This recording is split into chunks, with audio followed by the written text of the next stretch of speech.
Winning Blueprint presents.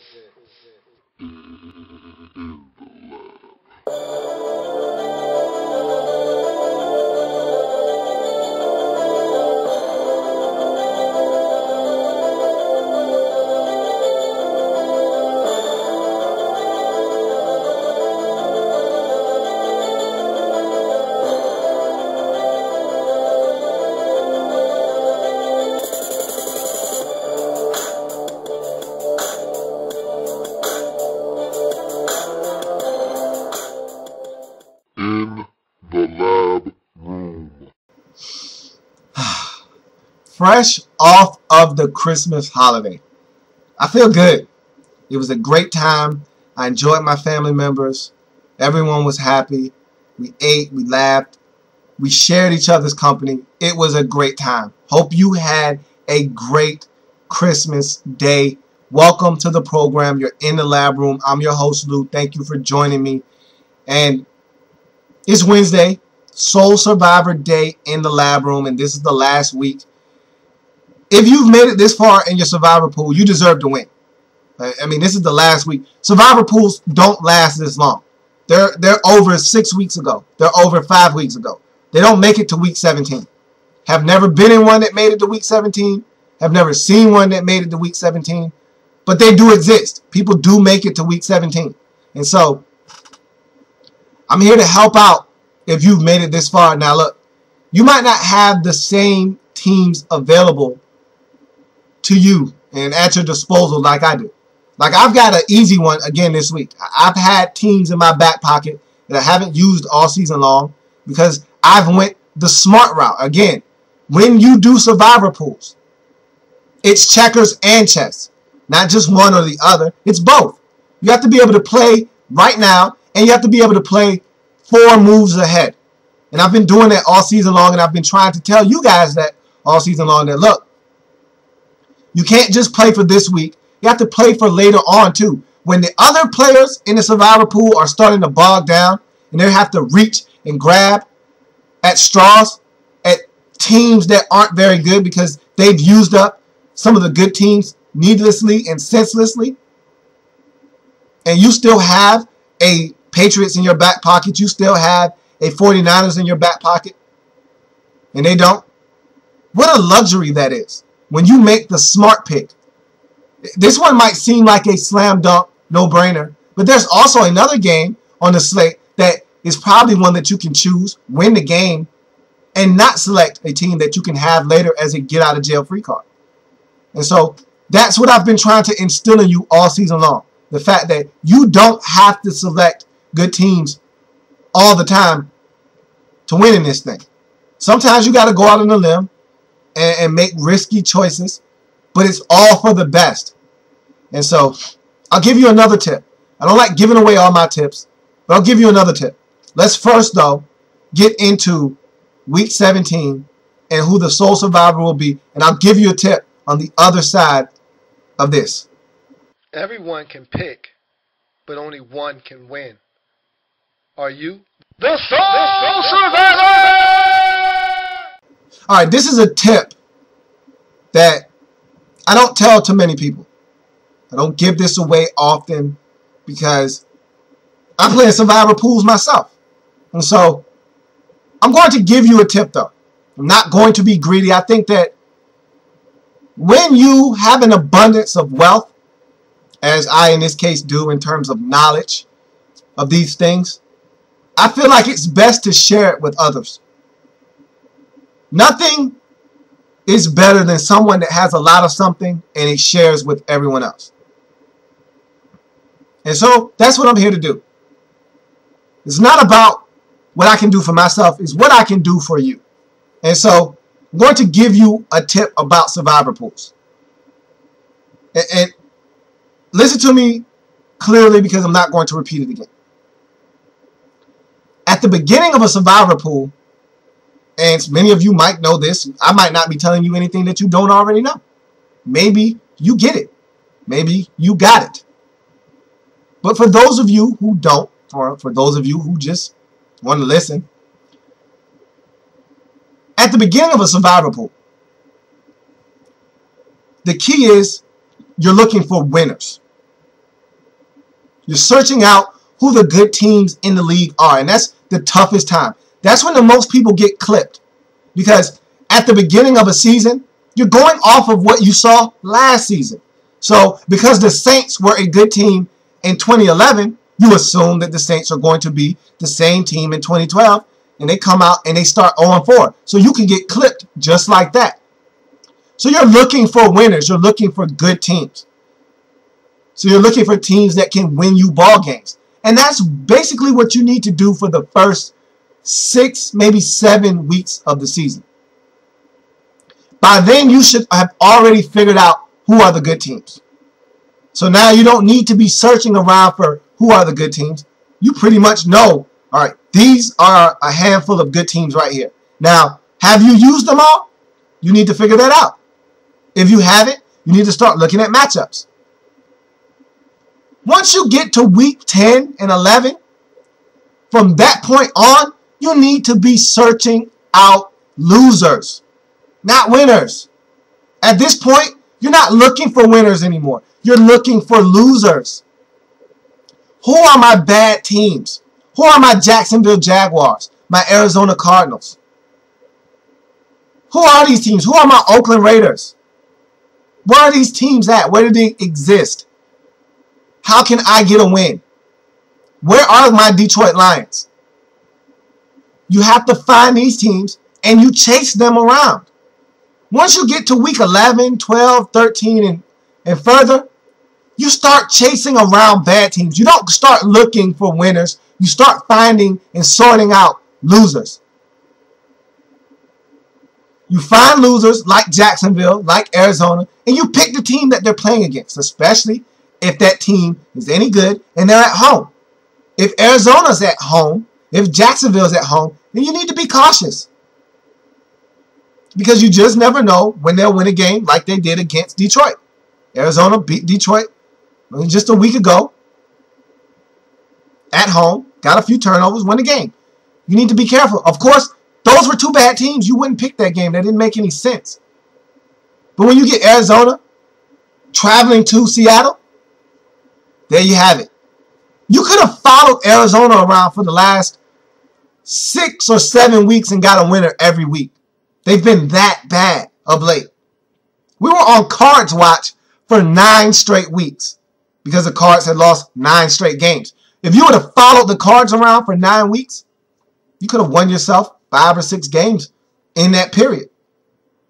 Same with Jacksonville. Another bad team. I've been following around the Jacksonville Jaguars and the Arizona Cardinals for the last 4 or 5 weeks. And I've won every game. Because at this point, we know who they are. They're losers. They find ways to lose. They don't find ways to win. So that's how you're going to win at the end of a pool. At the beginning, you're looking for winners. You're looking for teams that can get it done. That's why a lot of times you'll use up a lot of your better teams at the beginning, because you're looking for winners at that point. You don't want to be let down, because at that point, one mistake and you're done. And so you don't have any margin for error, especially at the beginning. It's the easiest to be clipped at the beginning.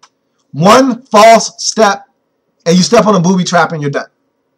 At the end, you know who the bad teams are. You've already done your homework. You've already seen what's unfolded in the season. And so you know who the bad teams are. Now you start chasing them around. That's what I've done. And it's led me to be right 15 out of 16 weeks this season. And again, my one loss came in week 4. New Orleans Saints winning by 18 points in the second half against the Kansas City Chiefs at home. Blew that lead, lost the game in overtime. Inexcusable. I still to this day don't know how it happened. But that's what happens when you rely on teams that aren't good. And we assumed that the Saints were going to be good. No way the Saints lose at home to Kansas City, who looked like one of the worst teams in the league at that point, and go to 0-4. No way. And I went against my better judgment. I picked them and I lost. But as you can see, I've bounced back very nicely. Haven't lost since. Don't plan on losing either. So let's get into who the sole survivor will be in Week 17, this last final week of the 2012-2013 NFL season, and see if we can finish up on a strong, positive note. I have no doubts that I will, because again, I'm chasing the bad teams, and you'll see exactly what I'm talking about, and you'll see why this philosophy has worked to perfection for me, and maybe in the future, you'll be able to use it to help you win in your survivor pool. So, let's start on our trek to find the sole survivor of Week 17 in the National Football League. So we start our slate of games in Week 17 with the Tampa Bay Buccaneers traveling to Atlanta to take on the Falcons. The Falcons have absolutely nothing to play for in this game. Tampa Bay hasn't won a game since Week 12 or so. This is a bad matchup. Two teams that you really don't know what you're getting out of them in this week, and that's the beauty of Week 17. You have to be careful. You can step on a landmine so easily in Week 17 because you don't know who's packing it in, who's playing for what. If you're not paying attention, you can easily step on a landmine here and have it all blow up in your face. So this is one of those games. Falcons have absolutely nothing to play for. So you have to ignore the 13-2 mark going into this game because who knows who's starting at quarterback. Matt Ryan, Roddy White, Julio Jones, and Tony Gonzalez could all be sitting down in this game. To put it this way, leave this game alone. So you go to the next matchup. The Jets taking on the Bills. Family business. Again, more family business. And what you'll realize in Week 17 is that the National Football League has set it up so that every game is family business. So there will be no regular matchup where this team is just playing. It's family business all the way across the board. So I don't even have to continue to say it. You know, every single matchup in Week 17 is family business. So right there, that's one strike against you. So the team that you pick in this week needs to be superior to the other team because it's family business. Each team knows each other like the back of their hand. So the team that you're picking this week needs to be a dominant football team. So the Jets are playing the Bills. Are either of these teams dominant? No. Are either of these teams any good? No. So why would you even consider this game for selection? The Jacksonville Jaguars are traveling to take on the Tennessee Titans. More family business, more bad football. No. The Cleveland Browns are traveling to take on the Pittsburgh Steelers. Normally, the Steelers would be a lock in this game. But the Browns have already beat the Steelers this season. The Steelers are reeling. They just put 3 of their better players on IR. You don't know what Steelers team is going to show up. They just were eliminated from playoff contention a week ago. The Browns aren't going to probably have the services of Brandon Weeden in this game. Who knows who's playing in this game for either team? All I know is that both of these teams aren't teams you want to trust. And so, this isn't worth discussing. You just look at this game for what it is, 2 teams in the same division, squaring off against each other, and you move on. The Baltimore Ravens taking on the Cincinnati Bengals. What is the importance of this game? We got 2 playoff teams here. 1 6 seed, 1 4 seed. The Bengals can't win this division. So what are they playing for? They can't move up to the 5th seed. So what's the importance there for the Cincinnati Bengals? The Ravens, they could potentially move up to the 3rd seed. Maybe there's a little bit of incentive for them to play.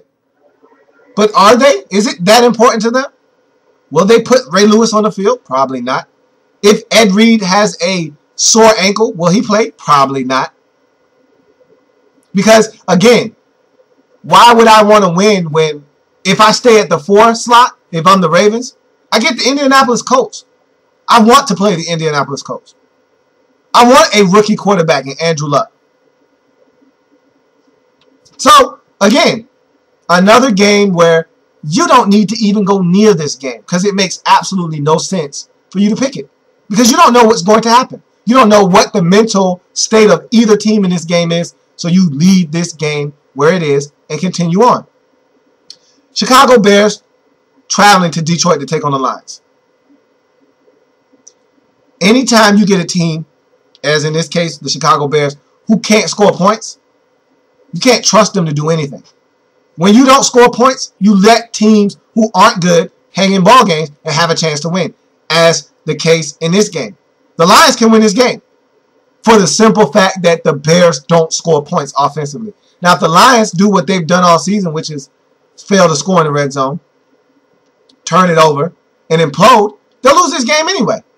But you don't know what Lions team or Bears team is going to show up, and so you don't need to pick this game. When you don't know, it's a no.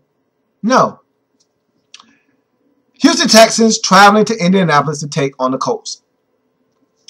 The Texans need this game, so they have to play everybody, and they got to play to win. The Colts, on the other hand, this game means absolutely nothing to them. They've already clinched. They can't get any higher of a seed in the AFC. They're the 5 seed. They're going to finish as the 5th seed. And they've got an emotional game on their hands on Sunday. Their coach, Chuck Pagano, will be on the sidelines for the first time since earlier in the season, second, third game of the season, when he was diagnosed with leukemia. And so he'll be back on the sideline. It's an emotional boost. They don't want to play hard. They don't want to win that game. So again, two teams that probably will play their hardest and try to win the game, which means you need to stay away because these are two playoff teams. Don't need to go anywhere near this game. So you go on and you see the Green Bay Packers traveling to Minnesota to take on the Minnesota Vikings. Boy, is this the worst game on the slate or what? I mean, it doesn't get much more desperate than this. There is one more game that's even more desperate than this one, but these run neck and neck. I mean, the Vikings, they got to win or they go home. So you're getting everything they got. Every bullet they got left in the gun, they're firing them off. You got the Packers across from them in this game, and they want a first-round bye. And the only way to achieve that is to win, because if they lose and the 49ers win, which is a really good possibility, then they'll be back as a 3 seed, and they'll have to play in the first round of the playoffs in Wild Card Weekend. Who wants to do that? Well, you don't have to. So they're going to be playing as hard as they can to get a win. Translation, this game stinks to high heavens. Leave it alone. So you look at the next matchup, the Dolphins and the Patriots. Nope. The Patriots have a chance to get back into the discussion of getting a first-round bye with a win. They're going to win. They're at home. The Dolphins are a scary team. They have nothing to lose. They've been playing solid football all season long. They're not afraid of this Patriots team. They played them tough in Miami about a month ago. Wouldn't do it if I were you. Just wouldn't do it if I were you. There's a better game on the slate. Leave this one alone. So you find yourself looking at the Carolina Panthers traveling to New Orleans to take on the Saints. Now the Saints, they destroyed Tampa Bay 2 weeks ago at home. They went on the road, beat Dallas. They're playing really good football. They've scored 75 points in their last 2 games. And I said all that to say that Carolina plays solid defense. Luke Kuechly, man, is this guy a player. That guy can play some football. You don't know what Cam Newton is going to show up. You don't know what Carolina Panthers team is going to show up. More importantly, you don't know what New Orleans Saints team is going to show up. Which means you don't touch this game with a 10-foot pole. You leave it alone. Philadelphia Eagles traveling to the New York Giants. What will probably be Andy Reid's final game as Philadelphia Eagles head coach. Tom Coughlin is probably telling his team, hey, just win. We got a shot at getting in. Just need to win. The Eagles are saying, hey, let's win this one for Andy. You never want to go near these emotionally charged games. They'll get you in trouble every time. Stay away. Period. The Oakland Raiders traveling to San Diego to take on the Chargers. Bad football. Bad football. Bad football. Don't do it. Don't do it.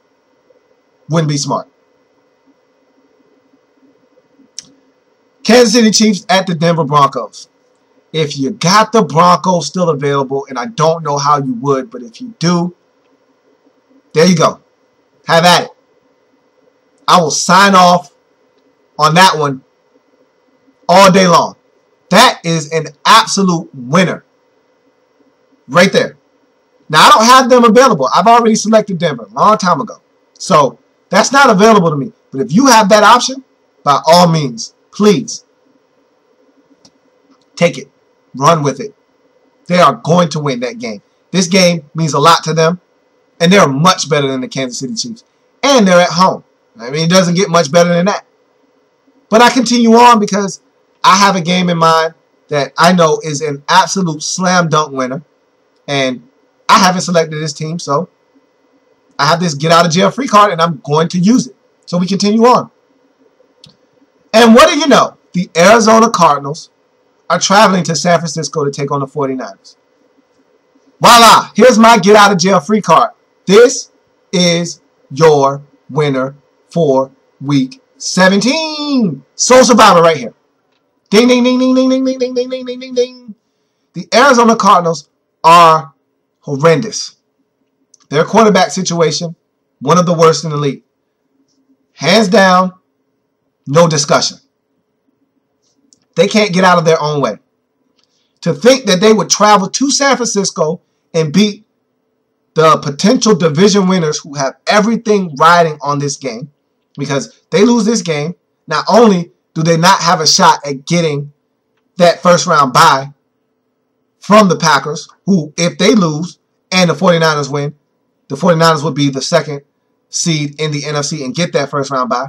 So not only would that not be a possibility anymore for them, they also could still lose the NFC West if they don't win this game. You got to know San Francisco is going to come out guns a-blazing and absolutely take it to this Arizona Cardinals team. This might be another one of those blowouts of epic proportions where the Cardinals don't score and they lose 47-0, much like they did 2 weeks ago against Seattle in Seattle. I mean, this game could get ugly and can get ugly quickly. And I expect it to. The 49ers are going to beat this Arizona Cardinals team like a drum.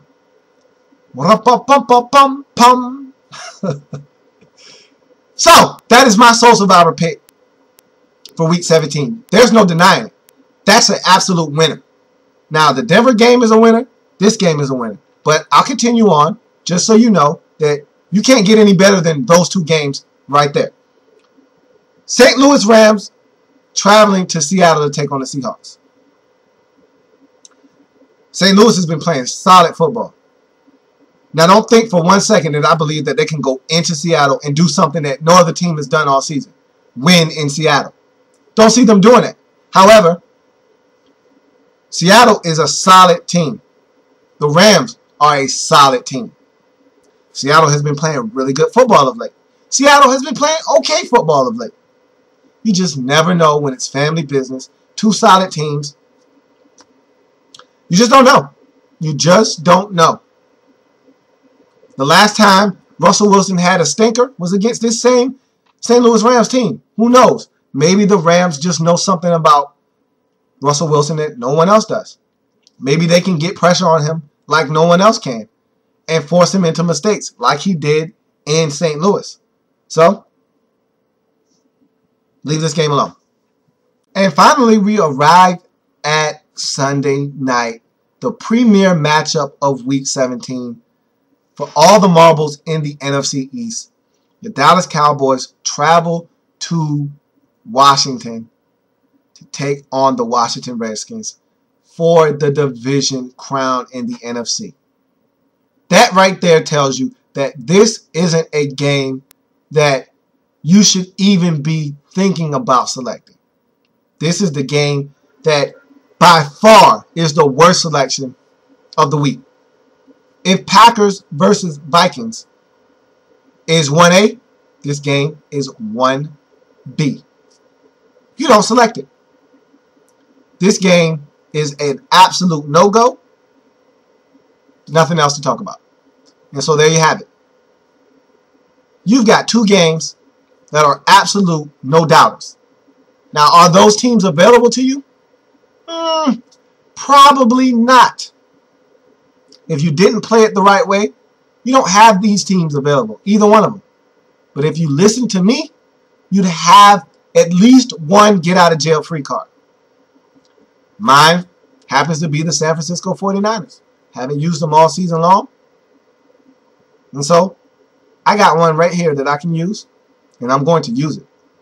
And it's going to pay big dividends for me because I'm going to finish this season out with a bang. So in case you didn't hear me the first time, I'll say it again, and I'll say it again. The San Francisco 49ers, who will be hosting the Arizona Cardinals in Week 17, are your sole survivor for Week 17. They're going to win, and they're going to win big. So, the San Francisco 49ers are The sole survivor! So that's a touchdown. Go ahead. Throw it up. I'm going to tack on this quick extra point. Don't you just love when a beautifully executed plan comes together? There's nothing better than watching your plan unfold right in front of you and have it work out just the way you planned it to. And that's what I have in front of me in this Soul Survivor pool. Should have been flawless on the season, which would have meant I would have won in any survivor pool that there is, but I would have lost because I lost in week 4. But I feel confident that I get it, and I get it done. And I should have been able to prove to you that I get it done. So let's talk about the Pro Bowl, because tonight they'll release the Pro Bowl listings for each conference, with players made it, who got snubbed, and really, how do you feel about the Pro Bowl? I haven't watched the Pro Bowl since I was a kid, since I was about 9 years old. I mean, the Pro Bowl has absolutely no nutritional value. You know how they tell you, don't eat that junk food. It has no nutritional value whatsoever. It's not good for you.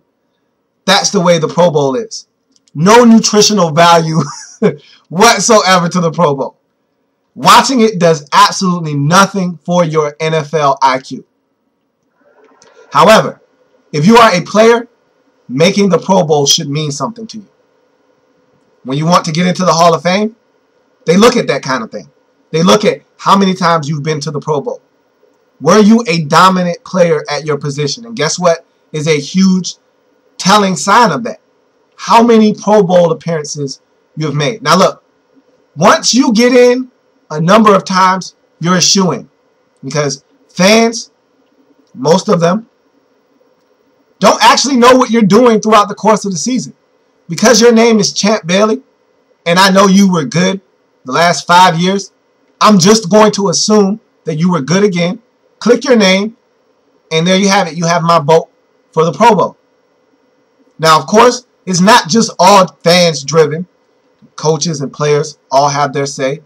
So it also feels good when you're a player and you get elected to know that your peers and other coaches around the league feel like you're one of the best players at your position. That should mean something.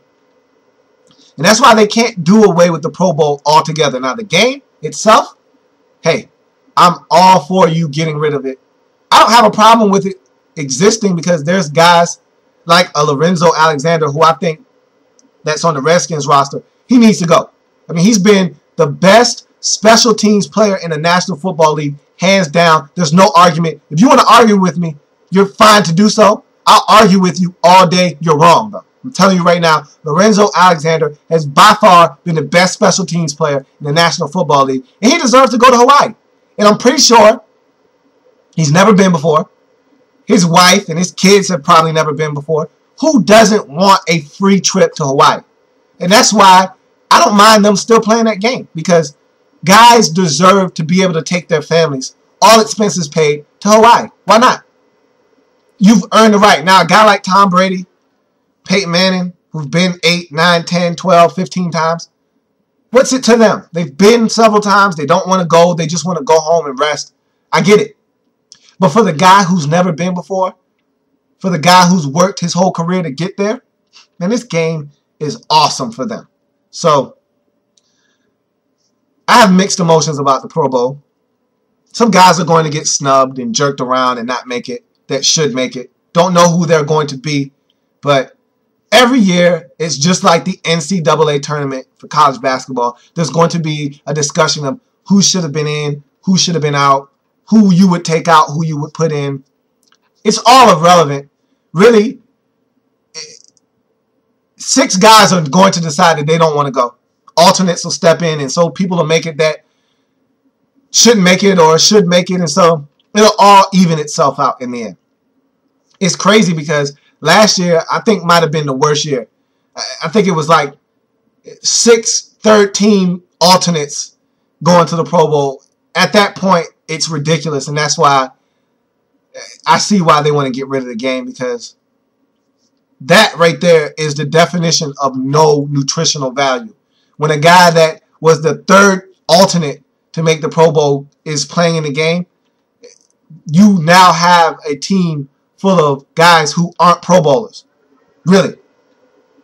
I remember one year, David Garrard was at the Pro Bowl. What in the world is David Garrard doing at the Pro Bowl? You know why he was at the Pro Bowl? Because guys like Peyton Manning and Tom Brady, they didn't want to go. Either they were in the Super Bowl or they didn't want to go. And so when you get that, it's time to stop the show. And so that'll do it for this episode. Thank you for joining me in the lab room. As always, there's many ways to contact the show. There's Facebook. In the lab room is the Facebook page. Every video I've ever done is on the Facebook page. Like the page. There's Twitter, which is @InTheLabRoom, which is the Twitter handle. Every video I've ever done is posted on that as well. So follow me on Twitter. There's YouTube, which is the most easy and efficient way to access the show, whether it be viewing it or leaving a comment under a video and having it come straight to the inbox. Speaking of the inbox, that's another way you can contact me or the show. InTheLabRoom@gmail.com is the way to do that. Love to hear from you. And it was fun.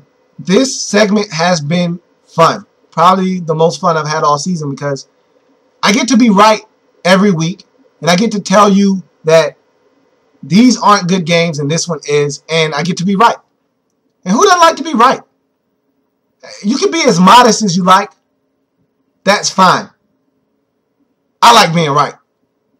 And I've been right every time except once this season. So, there you have it. Enjoy the picks that I've given you. This is the last one. I've given you a lot of good information today. Use it. Soak it up. Can't say I didn't try to help you out. Have a good one. Want to see you back here. Same time. Same place. And as always, have a good one and take care. See you on Thursday.